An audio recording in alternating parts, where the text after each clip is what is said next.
Paano nyo Paano nalamang lang may asawa? nanghiwalay, hindi pala. Paano nyo nalamang may asawa? Yung video call, yung asawa niya ang nakasagot. Aha. So, sinabi po ng lalaki Yun na lang. asawa ko yan. Mm. Oo. Okay. Sige. Usap po kayo ni Miss Janice. Pasok. Wanted, sweetheart. Wanted, sweetheart. Ilang taon ka na, ma'am? Mag-45. Ako 48 na. Mhm. So, wala Ilan yung ka anak pang mo? asawa ngayon? Hiwalay na, 10 Tatlo po. taon. Pero dalawa na lang po sila, panganay tsaka bunso. Yung isa kasi namatay. Iwalay na kami ng dati ko asawa. Kasi yung nag-asawa na po yun. Ako, dalawa anak May ko. nag-abroad na lang. Mhm. Dalawa rin anak ko. Lalaki at babae. So, asan ngayon ang mga anak mo? Dito sa amin, sa Jinsan. Ah. Matagal ka na dyan sa abroad? Magto 2 years na. Malapit lang pala makauwi. Malapit. Yeah, excited na po umuwi. Namimiss ko na po yung mga anak ko po eh. Mga anak lang ha. Lala kasi yung asawa ko eh. May asawa na po yun. Yung gumawa ng anak, hindi mo na-miss? May asawa na po yun. Hindi, sabi ko Naganap kung, na lang iba eh. sabi ko kung na-miss mo ba? Yeah. Na-miss mo na. Ikaw naman yata yung original. Kasal po ba kayo? Yes po. Pero wala na. Matagal na po kami hiwalay nun. Ikaw pa rin ho'y may karapatan. Ilang Ako taon na na lang po. hiwalay? Ilang taon na kayo 22 hiwalay? na po. 22 years na po. Yes po. Tagal na. Hingin na ako po. ng Pero nagkaroon. Ikaw mo na salita mo. Po? Ikaw mo na magsalita.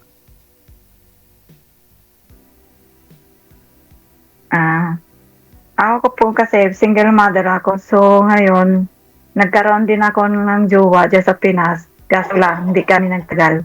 Nag-anap din ng iba rin. Kaya ako na lang umiwas na rin. Hindi. Kaya wala rin. Swerte. Mahirap kasi magtiwala eh. Pahingi na ng Facebook mo mamaya, ma'am. Okay, mamaya na lang po. Kasi na-private po ako eh. Sige, ma'am.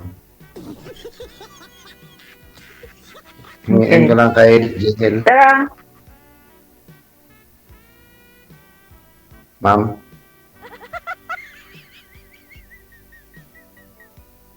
Ano yan, ma'am?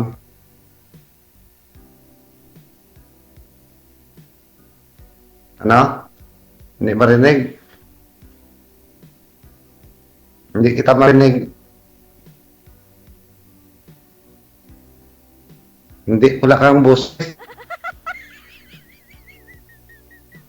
Wala kang boses, ma'am. Yan yung cellphone mo. Hindi ka marinig.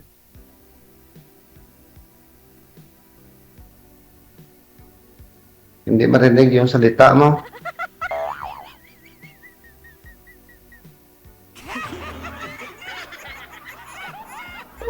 Hindi marinig salita mo, ma'am. Madam, i-disconnect ang Bluetooth.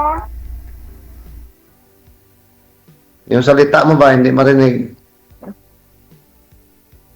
tumawag kasi yung amo ko, yung anak ng amo ko, sumingit kasi. Sorry po. May pinapakuha po sa akin. Sakit. Sige, ma'am, chat lang kita, ma'am. Baka may gagawin ka pa, ma'am. Kasi may trabaho kayo eh. Ano mo na lang ako? Ano mo na lang, kunin mo na lang yung ano ko dyan, account ko.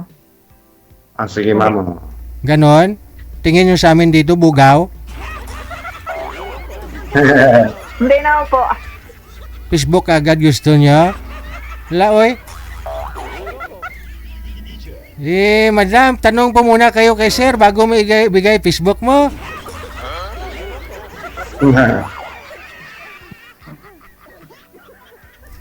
Wala na, naginamos ng ignawong, oh. Apa na lang, ma'am. Number mo. Sa mo. Kasi kakapasok pa lang, puro na Facebook ang gusto, ibang usapan yan, no? Ayaw namin mangyaring ganun. No? Dinesign namin tong programa para maaliw kayo, pati mga viewers natin. Pero kung gusto nyo lang sumali, kunin yung Facebook, ay ibang usapan yan.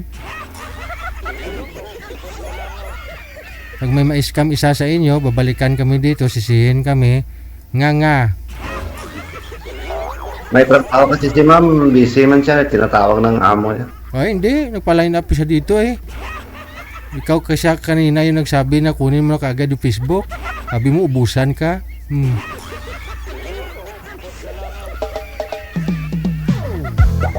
No? Kita nyo, una pa lang kanina, 2 minuto pa nga lang usap nila, kukunin na yung Facebook. Sige, dali.